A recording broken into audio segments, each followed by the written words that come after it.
శ్రీమాత్రే నమః. నవంబర్ 5 కార్తీక పౌర్ణమి పూజా విధానం. శివాలయంలో అస్సలు చేయకూడని తప్పులు. కార్తీక పౌర్ణమి చాలా పవిత్రమైనదిగా భావిస్తారు. కార్తీక పౌర్ణమి అంటేనే మహాశివరాత్రితో సమానమైన పర్వదినం. ఈ ఏడాది నవంబర్ 5వ తేదీన బుధవారం నాడు కార్తీక పౌర్ణమి వచ్చింది. కార్తీక పౌర్ణమి శుభముహూర్తం ఎప్పుడు వచ్చింది?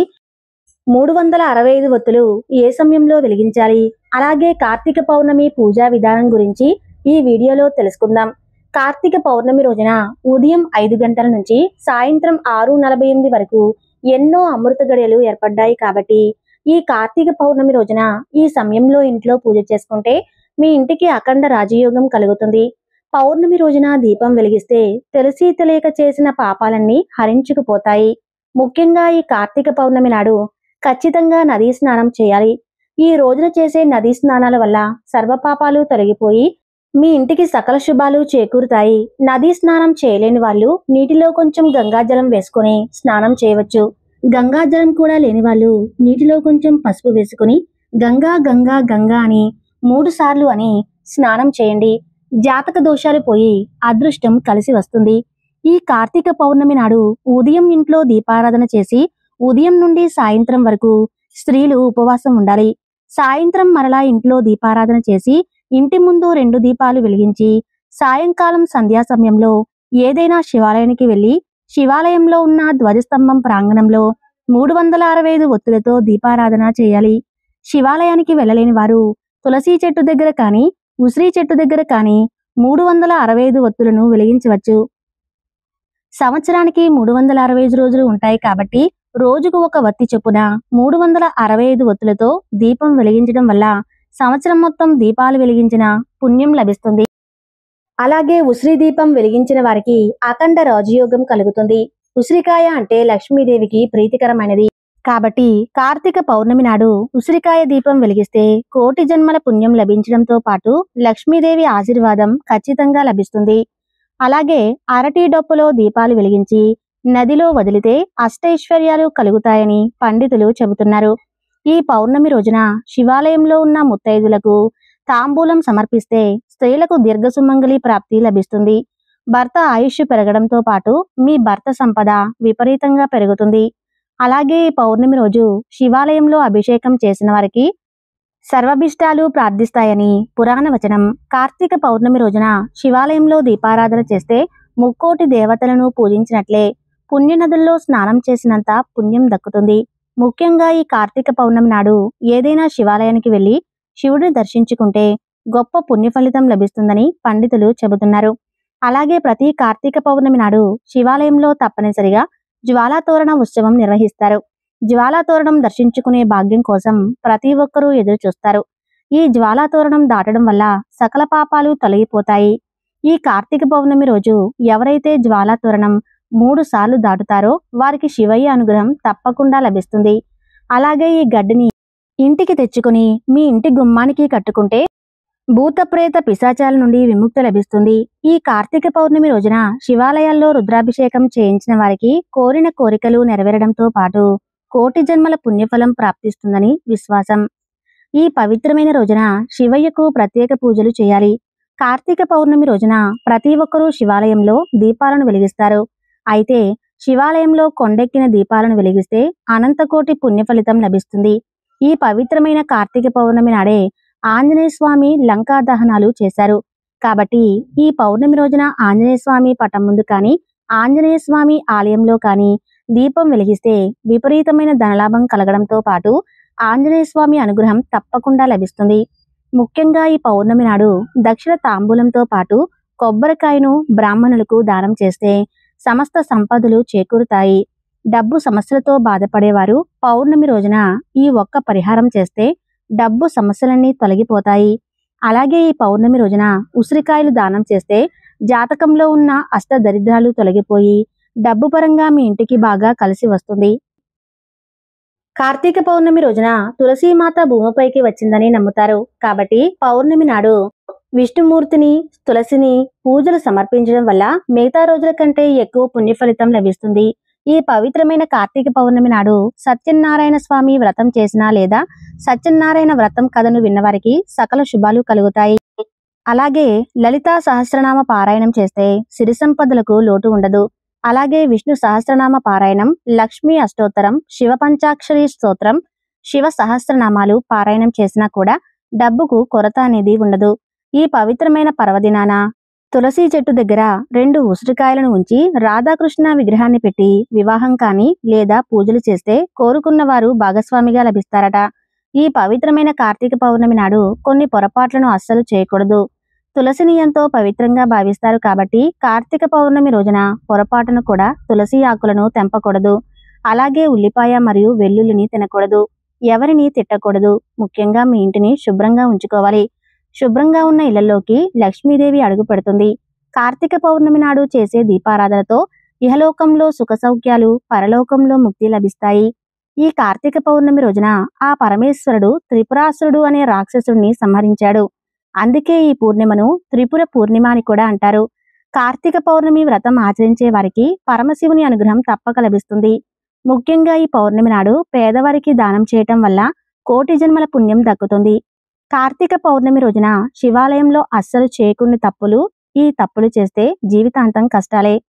కార్తీక మాసంలో శివుడిని పూజించడం వల్ల జీవితంలో ఉన్నత స్థాయికి చేరుకుంటారు. ఈ కార్తీక మాసంలో ఎవరైతే శివుడిని భక్తి శ్రద్ధలతో పూజిస్తారో అలాంటి వారి కోరికలను ఆ పరమేశ్వరుడు తేలికగా నెరవేరుస్తాడట. అయితే శివుడిని చాలా జాగ్రత్తగా పూజించాలి. శివ పూజలో ఎట్టి పరిస్థితుల్లోనూ పొరపాట్లు జరగకూడదు. ముఖ్యంగా శివాలయానికి వెళ్లిన భక్తులందరూ తప్పకుండా కొన్ని నియమాలు పాటించాలి. తెలుపు రంగులో ఉండే శివలింగాన్ని స్త్రీలు పొరపాటును కూడా ముట్టుకోకూడదు. అలాగే మీ పూజా గదిలో శివలింగం ఉంటే మీ ఇంటికి డబ్బు పరంగా కలిసి వస్తుంది. అయితే ఒక లింగం కంటే ఎక్కువ శివలింగాలు ఉండకూడదు. ఒకటి కంటే ఎక్కువగా శివలింగాలు ఉంటే ఇంట్లో సమస్యలు ఏర్పడతాయి. విభూది అంటే పరమేశ్వరునికి చాలా ప్రీతికరమైనది. కాబట్టి ఈ కార్తీక మాసంలో శివాలయం నుండి విభూదిని తెచ్చుకుని ప్రతి కార్తీక సోమవారం ఈ విభూదిని పెట్టుకుంటే ఆ పరమేశ్వరుని ఆశీర్వాదం ఖచ్చితంగా లభిస్తుంది. శివాలయంలో ఉండే శివలింగానికి కుంకుమ బొట్టు పెట్టకూడదు. శివయ్యకు గంధం సమర్పిస్తే మీ జాతకంలో ఉన్న దోషాలన్నీ తొలగిపోయి విపరీతమైన అదృష్టం కలుగుతుంది. అలాగే మనలో చాలా మంది శివాలయానికి వెళ్ళినప్పుడు కొబ్బరి నీళ్లను శివలింగం పైన పోస్తారు. కానీ ఎట్టి పరిస్థితుల్లోనూ కొబ్బరి నీళ్లను లింగాలపైన పోయకూడదు. శివాలయానికి వెళ్ళగానే ముందుగా ధ్వజస్తంభాన్ని దర్శించుకోవాలి. తర్వాతే ఆలయంలోకి ప్రవేశించాలి. శివాలయానికి వెళ్లిన భక్తులు శివుడిని దర్శించుకున్న తర్వాత ఆలయ గోపురాన్ని చూసి మీ మనసులో ఏది కోరుకున్నా సరే అది ఖచ్చితంగా నెరవేరుతుందట.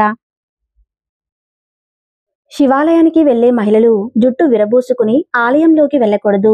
జడ వేసుకుని మాత్రమే వెళ్ళాలి. జుట్టు విరబూసుకుని శివాలయానికి వెళితే మహాపాపంగా పరిగణించబడుతుంది. శివాలయానికి వెళ్లిన భక్తులు ఆలయం చుట్టూ ప్రదక్షిణలు చేయకూడదు.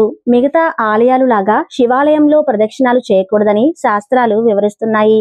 ఎందుకంటే ఆ పరమేశ్వరుడు దేవుళ్ళకే దేవుడు కాబట్టి ఆయన గుడి చుట్టూ ప్రదక్షిణాలు చేస్తే శివుడు ఉన్నతత్వాన్ని తక్కువ చేసినట్లు అవుతుంది.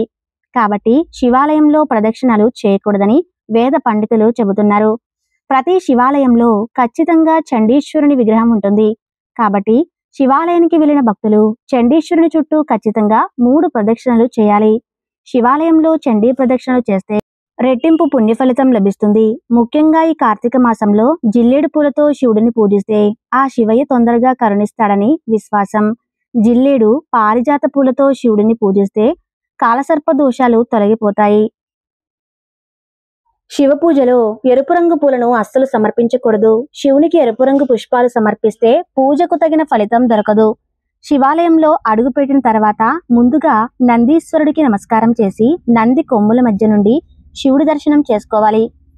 ఇక శివుడిని దర్శించుకుని గర్భగుడి నుండి బయటకు వచ్చిన తర్వాత ఎట్టి పరిస్థితుల్లోనూ ధ్వజస్తంభానికి నమస్కారం చేయకూడదు. ఇలా శివుడిని దర్శించుకున్న తర్వాత ధ్వజస్తంభాన్ని నమస్కరిస్తే శివుడిని దర్శించుకున్న పుణ్యఫలం లభించదు. శివుని పూజలో తులసి ఆకులను ఉపయోగించకూడదు. ముఖ్యంగా శివునికి ఇష్టమైన కార్తీక సోమవారం రోజున ఆ పరమేశ్వరుడు నేరుగా భూమిపైకి వస్తాడట. కాబట్టి ప్రతి కార్తీక సోమవారం నాడు ఇంట్లో ఖచ్చితంగా దీపారాధన చేయాలి.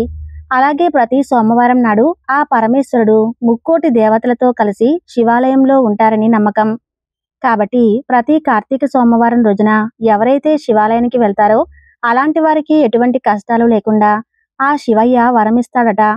శివుడు అభిషేక ప్రియుడు కాబట్టి ఈ కార్తీక మాసంలో ఆవు పాలతో శివుడికి అభిషేకం చేస్తే కోటి జన్మల పుణ్య ఫలితం లభిస్తుంది. అయితే మనలో చాలా మంది పాలను అలాగే ప్యాకెట్లో ఉంచి నేరుగా శివలింగం పైన పోసేస్తారు. కానీ ఇలా అస్సలు చేయకూడదు. ఇలా చేస్తే మాత్రం అభిషేకం చేసిన పుణ్యం లభించదు. కాబట్టి శివుడిని అభిషేకం చేసేటప్పుడు ఒక గ్లాసులో ఆవు పాలను పోసుకొని శివలింగానికి అభిషేకం చేయాలి.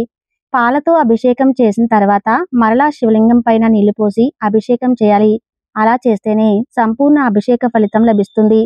శివుడికి అభిషేకం చేసే సమయంలో మన శరీరంపై ఉన్న చెమట కానీ వెంట్రుకలు కానీ శివలింగం పైన పడకుండా జాగ్రత్త పడాలి. ఇంట్లో శివుడిని పూజించేటప్పుడు ముందు వినాయకుడికి నమస్కారం చేసుకుని ఇంట్లో పూజ చేయాలి.